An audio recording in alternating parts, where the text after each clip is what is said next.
व्यास जी ने सारे वंश का कथन सुना दिया राजा जन्मेजय को। कहा, राजन, हे पुत्र, तुम्हारे दादाजी अर्जुन इंद्र के अवतार हैं, इंद्र के। और उनके पुत्र परीक्षित, उनके पुत्र अभिमन्यु, अभिमन्यु के पुत्र परीक्षित, और परीक्षित के तुम हो। सारा वृतांत बालक ने दादाजी से श्रवण किया। और मैंने आपसे कहा था ना, ऐसे ही बुजुर्ग घर में होने चाहिए, जो बच्चों के साथ बैठें, बात करें, तो अपने पूर्वजों की बात अपने नाती पोते छोटे छोटे बच्चों को बताएं, सिखाएं, पढ़ाएं। पर आज की बदकिस्मती यह है कि दादाजी भी मॉडर्न हो गया है, वो भी फोन लेके बच्चों को दिखाता फिरता है, सब बात फोन में बताएगा। मॉडर्न दादाजी हो गए, और दादाजी भी दादाजी टाइप नहीं है। मर तो जल्दी रहे इस युग में लोग, पर जवान से रहते, बुढ़े से नहीं होते। पहले लोग बूढ़ा होके भी 50, 60, 70 साल जी लेता पुराना आदमी। बूढ़ा कब से बूढ़ा हो गया, जी रहा है, जी रहा है, जी रहा है, जी रहा है, जी रहा है। और अब थोड़े बूढ़े से कम होते हैं, क्योंकि जी नहीं रहा, जी नहीं रहा, घट घट पल पल मर रहा है, मर रहा है, मर रहा है। तो अब ज्यादा तो नहीं जी रहा है, पर बुजुर्ग नहीं हो रहा है। और बुजुर्ग नहीं हो रहा है, इसलिए खोपड़ी में अनुभव भी होता, अनुभव भी कुछ नहीं है। अनुभवी आदमी जल जाए तो फूक फूक के पीता है छाछ को। आज का बुजुर्ग भी अनुभवहीन है। यहां पर जो बैठे हैं 70, 75 के, ये तो पुराने जमाने के गिने जाएंगे।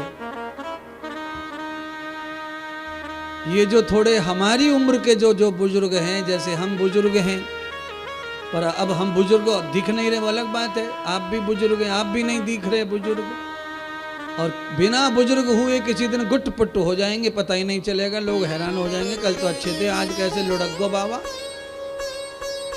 कुल मिलाकर यह है कि मृत्यु आश्चर्यचकित करने वाली आ रही है आज। पुराने जमाने में अनुभव और परंपराओं का जीवन था, तो मृत्यु भी परंपरा से ही आती थी, और मृत्यु का समय मालूम था सबको, इसलिए लोग सपने देखते रहते थे और बनाते रहते थे, गढ़ते रहते थे, कमाते रहते थे। सबको मालूम रहता था कि हम 100 साल जिएंगे, तो करते थे काम। अब अनुभव नहीं है किसी को कि अब 100 साल नहीं जिएगा, 70 साल नहीं जिएगा। अब क्यों लगा पड़ा है इतना ज्यादा, इतने दिनों तक। मुझे ऐसा लगता है बंधुओं कि खूब खूब कमाना हो किसी को, तो भी 50, 55 से ज्यादा काम नहीं करना चाहिए पैसे कमाने के चक्कर में।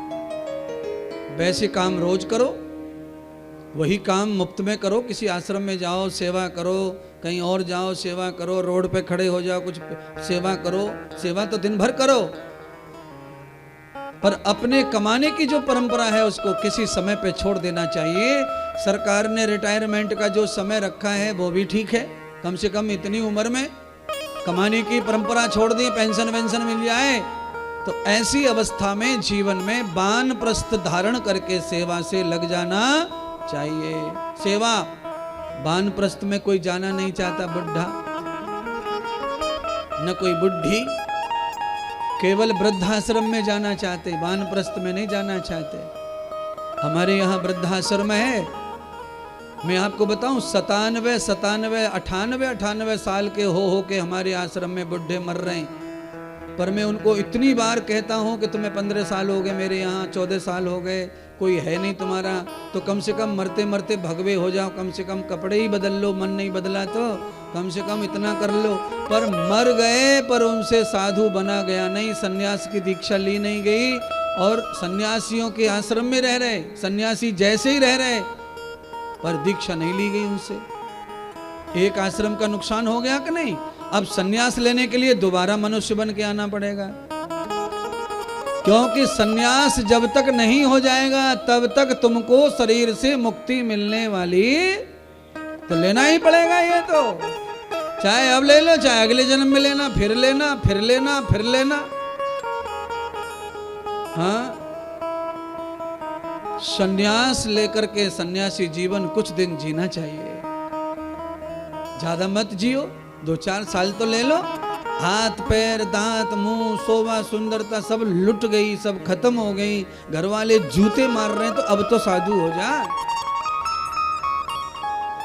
हैं, घर में सम्मान होता हो, प्यार मिलता हो, प्रतिष्ठा मिलती हो, तो चलो पड़े रहो भोग में, पड़े रहो लिप्सा में, पड़े रहो इच्छाओं में, पड़े रहो बच्चों में, कोई नहीं रोक रहे।